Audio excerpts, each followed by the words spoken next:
Have you read any good books lately? You might say, well, yeah, I've read this, I read that. But how many times have you read the same book twice? What would happen if you were to read a book that you read 5 years ago? How would you feel if you read it now? Now, most people would say, well, I feel a little different because I've changed. The same is true of your partner. Your partner is greater than a book, and you should expect your partner to change. Guess what? You change. So maybe the reasons that this person fell in love with you change. Maybe the reasons you fell in love with them change. Everything changes. Even the day changes. The time changes. Weather changes. This day is unique and it will never be repeated again. Why? Because tomorrow we're waiting for the change. So yes, your partners change, and that is a fantastic thing because you've grown. Don't you want them to grow with you? You've changed. Don't you want them to change with you? Of course you do. Your ability to manage how you feel, your emotions, and the emotions of the other people that are around you, well, that's just emotional intelligence. That in itself is powerful. So imagine being a public speaker and you have an audience that's listening to you. Now, in order to portray your thoughts correctly, you have to use the right words. So if you're telling a story about something that happened to you in your life, you have to kind of stay in this box of truth and earnestness. So as you do this, you start to protect your emotions and control them. Well, as others listen to you, and you can look at their faces and see if you're winning them or losing them, you may change the vocal pattern. You might raise your voice a little bit, or there might be a necessity to lower your voice.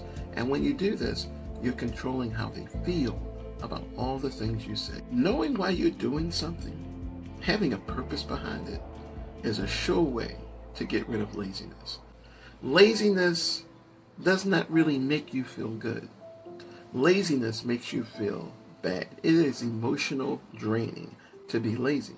So if you want to boost your productivity, understand the purpose as to why you're doing something. And it can't be a purpose of, oh, I just want more money. I work the job so I can get more money. No, production has to be like this.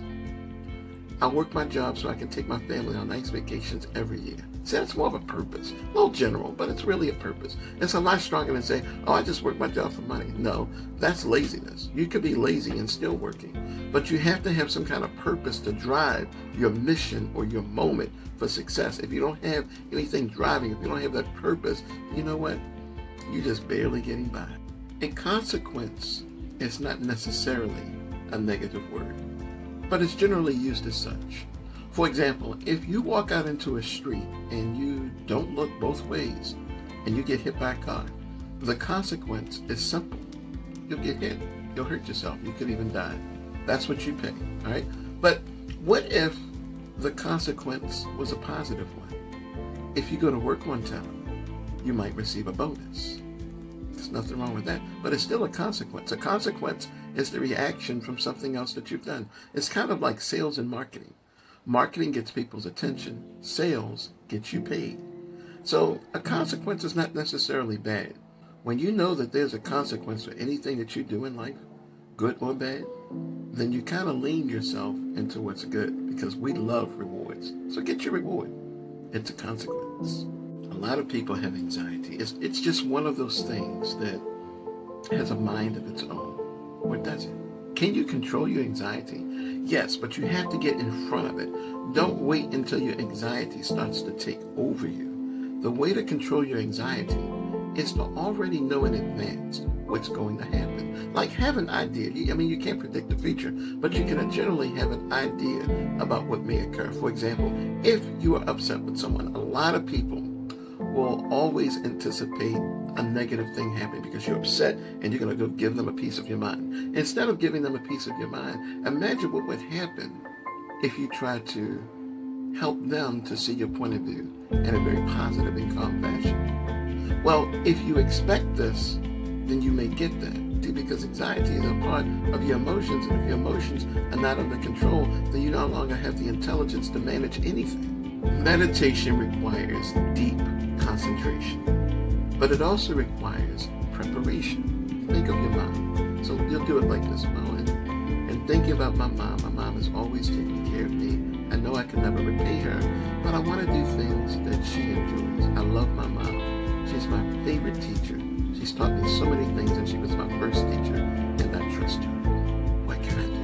Okay. Maybe I can call my mom on the phone. Yes, I'll call her, and I'll tell her I love her, and I'll share some deep things that's going on in my life right now, and give her an opportunity to be my mom and help me solve my problems.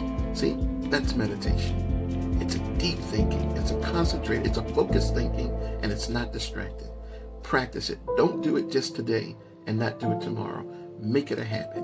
Make it a habit of thinking deeply. That's what we call meditation, and you'll do just fine. First of all, a prediction is not seeing the future. It's just a guess. And if you understand that it's a guess, then you can actually get pretty good at guessing. But sometimes people think predictions are a manifestation of some power that they have, but nobody can foresee the future. So an event takes place and somebody would say, I knew that was going to happen. Well, that's a guess. You knew it was going to happen that you said it first. So that wasn't even a prediction. A prediction is when you say this, I know what he's going to do. I know what she's going to do. And then you lay out what you expect this person to do. That's a prediction. But guess what? You have to also understand that it's a 50-50 chance that they may go to the left or they may go to the right. So understand your predictions in a way that it is just a guess, and just enjoy it when you're right. We have all seen the example of a child trying to walk and constantly falling down from a wrong position. But there's so much to learn from this. This is a lesson for life because it's beneficial. See, as the child is trying to walk and they fall, they're discovering that there are boundaries. Such is true in our own lives. Weaknesses are our friends. They are actually our strength. We learn so much from them. We learn how far we can go. We learn our limitations. We learn what we should not do. And we learn that maybe we should do something different. So weakness, there's so much information you can get there. And as you keep failing and failing and failing, eventually you'll find yourself at the top. So don't look down on your weaknesses. Embrace them because they are a part of your journey. One of my favorite expressions is fear is not an option. One of the first things you want to do to overcome fear and not have fear rob you of your success is to acknowledge whether the fear is real or if it's something made up in your mind. It's okay to have fears. Fears give us boundaries. Boundaries give us protection.